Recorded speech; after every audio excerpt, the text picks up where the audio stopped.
आप वीक 2 तक पहुंच चुके हो तो आप लेजी नहीं हो, आप ब्रोक नहीं हो, आप वीक नहीं हो। आप बस पुराने पैटर्न्स को फॉलो कर रहे थे। आपका ब्रेन आपसे बस पुराने पैटर्न्स ही अभी तक फॉलो करवा रहा था। वीक 2 में हम पुराने पैटर्न्स को तोड़ेंगे नहीं, हम पुराने पैटर्न्स को रिप्लेस करेंगे, नई हैबिट्स को इंस्टॉल करेंगे। Hello everyone, I am Anchal Bisen and welcome to Innership with Anchal. यहाँ हम सिर्फ मोटिवेशन नहीं, आपके ब्रेन को शिफ्ट करते हैं, आपके ब्रेन को ट्रांसफॉर्म करते हैं, आपके ब्रेन को ट्रेन करते हैं ऑनेस्टी के साथ, रियलिटी के साथ और साइंस के साथ। अगर आप वीक 2 में हो मतलब आपने वीक 1 सर्वाइव कर चुके हो। वीक 1 सर्वाइव कर चुके हो इसका मतलब आप ट्रांसफॉर्म करने के लिए रेडी हो, क्योंकि जो सरवाइव करता है वही ट्रांसफॉर्म करता है। शुरुआत करने से पहले मैं बस एक मिथ तोड़ना चाहती हूँ। सब लोग कहते हैं कि हैबिट्स विल पावर से बनती है, हैबिट विल पावर से बनती है, लेकिन ये गलत है। हैबिट विल पावर से नहीं बनती, हैबिट बनती है इन्वायरमेंट प्लस रिपीटेशन से। अगर विल पावर से हैबिट्स बनती तो जो न्यू ईयर के रिजोल्यूशंस थे वो सारे पूरे हो चुके होते, वो बीच में ना टूट जाते। क्यों हम कोई भी नई हैबिट बहुत आसानी से नहीं बना पाते? क्यों हम कोई भी नया काम स्टार्ट करने से पहले बहुत स्ट्रगल फील करते हैं? इसके पीछे के ब्रेन साइंस को समझते हैं। होता क्या है, जब भी आपके ब्रेन ने डिसाइड किया कि मुझे ये नया काम करना है, मुझे ये नई हैबिट बिल्डअप करनी है, तब आपका ब्रेन आपसे बस एक ही सवाल पूछता है, क्या ये काम सेफ है? क्या ये काम में थ्रेट तो नहीं है? क्या इस काम को पूरा करने पर मुझे इंस्टेंट रिवॉर्ड मिलेगा? अगर काम बड़ा लगा, अगर काम हेवी लगा, अगर ब्रेन को लगा कि इसमें बहुत एनर्जी यूटिलाइज होने वाली है और रिजल्ट या रिवॉर्ड बहुत समय बाद मिलने वाले हैं, तो ब्रेन को लगता है कि ये रिस्की है, ये बहुत रिस्की है, और ब्रेन मना कर देता है और हम उस काम को नहीं कर पाते। ब्रेन हमें रीजन देना स्टार्ट करता है कि तू इसीलिए मत कर। वो अलग अलग रीजन देता है, बोलता है आज नहीं कल करना, कल बोलता है कल नहीं परसों करना, परसों नहीं उसके बाद, और फिर धीरे धीरे धीरे उस काम को हम भूल ही जाते हैं, उस काम को हम छोड़ ही देते हैं। तो वीक 2 का गोल्डन रूल है, हैबिट्स को इतनी छोटी बनाओ कि आपके ब्रेन को वो सेफ फील हो। इसको एक रियल लाइफ एग्जाम्पल से समझते हैं। इमेजिन करो मुझे जिम स्टार्ट करनी है, मुझे एक्सरसाइज स्टार्ट करनी है, मुझे अपनी बॉडी फिट करनी है, और मैंने डिसाइड किया है कि मैं कल से जिम जाऊंगी और मैं एक्सरसाइज करूंगी।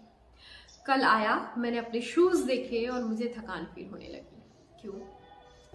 क्योंकि ब्रेन को लगा बहुत एनर्जी यूटिलाइज होने वाली है, बहुत दूर तक जाके मुझे एक्सरसाइज करना है, इसमें बहुत एनर्जी लगेगी, रिवॉर्ड भी जल्दी नहीं मिलेगा, मेरी फिट बॉडी मुझे बहुत समय बाद मिलेगी। तो मेरे ब्रेन ने थकान महसूस की, उसने मुझे रीजन देना स्टार्ट किया कि थोड़ा थका हुआ है, उसने मुझे रीजन दिया कि आज के दिन रहने देना, कल से स्टार्ट करना। वो मुझे तरह तरीके के रीजन देना चालू कर देता है। अगर इसी एक्सरसाइज वाले चीज को अगर मैं रिप्लेस कर दूं बस 10 मिनट के स्ट्रेचिंग के साथ, तो मेरे ब्रेन को वो चीज सेफ फील होती है। उसे लगता है कि बहुत बड़ी चीज नहीं है, बहुत एनर्जी यूटिलाइज नहीं होने वाली है, तो कर ले। रेजिस्टेंस कम हो जाता है और यहीं से आपका शिफ्ट स्टार्ट होता है, यहीं से आपका ट्रांसफॉर्मेशन स्टार्ट होता है। अब बात करते हैं वीक 2 के कोर कॉन्सेप्ट्स की। वीक 2 के 3 मेन कोर कॉन्सेप्ट्स है। फर्स्ट है माइक्रो हैबिट, सेकेंड है same time and same place, and third है रेजिस्टेंस। फर्स्ट है माइक्रो हैबिट्स। तो माइक्रो हैबिट्स में क्या है कि आपके काम को इतने छोटे पार्ट में डिवाइड कर दो कि आपका ब्रेन आपको मना ही ना कर पाए। मतलब अगर मुझे 30 मिनट का मेडिटेशन करना है तो मैं जस्ट बोलूंगी कि मुझे 3 बार ब्रीद इन ब्रीद आउट करना है। अगर मुझे 1 घंटा पढ़ाई करनी है तो मैं जस्ट स्टार्ट करूंगी, मुझे 1 पेज पढ़ना है। Then second, same time same place. Your brain loves predictability. अगर आप एक ही काम सेम टाइम और सेम प्लेस पे करते हैं तो आपका ब्रेन न्यूरल पाथवेज बहुत ही स्पीड से बना लेता है। अगर न्यूरल पाथवेज बन जाते हैं तो वो आपके रूटीन में आ जाता है और वो आपकी हैबिट बन जाता है। Then third is resistance. Resistance का मतलब है प्रोग्रेस। अगर आपको रेजिस्टेंस फील हो रहा है तो कॉन्ग्रेचुलेशंस।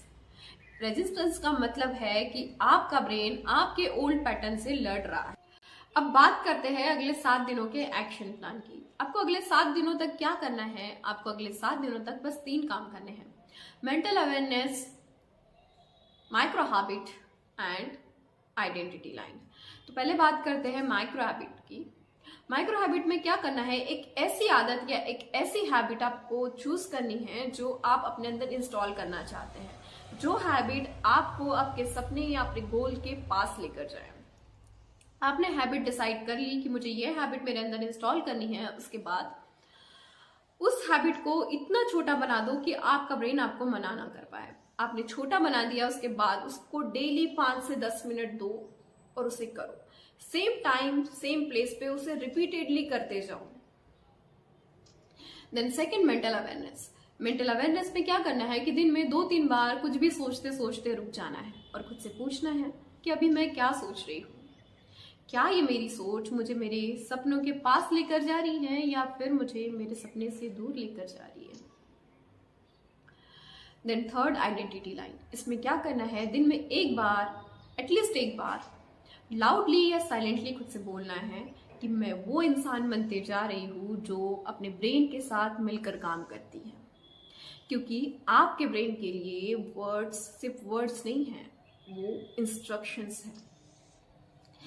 अब एक ऑनेस्ट वार्निंग, अगर आप चाहते हैं कि 7 दिन में आप परफेक्ट हो जाओ या फिर 7 दिन में आपको रिजल्ट्स मिल जाए, तो आप फिर से ऑटो पायलट मोड पर जा सकते हैं। वीक 2 का गोल रिजल्ट्स नहीं है, वीक 2 का गोल है कंसिस्टेंसी विदाउट फियर। सोचो, अगर आप आज से कोई काम स्टार्ट कर रहे हैं या फिर कोई हैबिट स्टार्ट कर रहे हैं और उसे आप कल भी कर रहे हैं, परसों भी कर रहे हैं और करते जा रहे हैं, तो अगले 6 महीने बाद आप खुद से बोलोगे कि मुझे पता भी नहीं चला और मैं बदल गया, मैं बदल गई। छोटा सा कदम लेकिन नियत है बड़ी, आज बस थोड़ा सा, इतनी सी जिद है खड़ी। ना जोर लगाया ना खुद को तोड़ा, बस खुद के ब्रेन का रास्ता थोड़ा सा नई दिशा की ओर मोड़ा। आज जो मुश्किल लग रहा है कल वो रूटीन बन जाती है, जो कल रूटीन बन जाती है वही तो आपकी जिंदगी बन जाती है।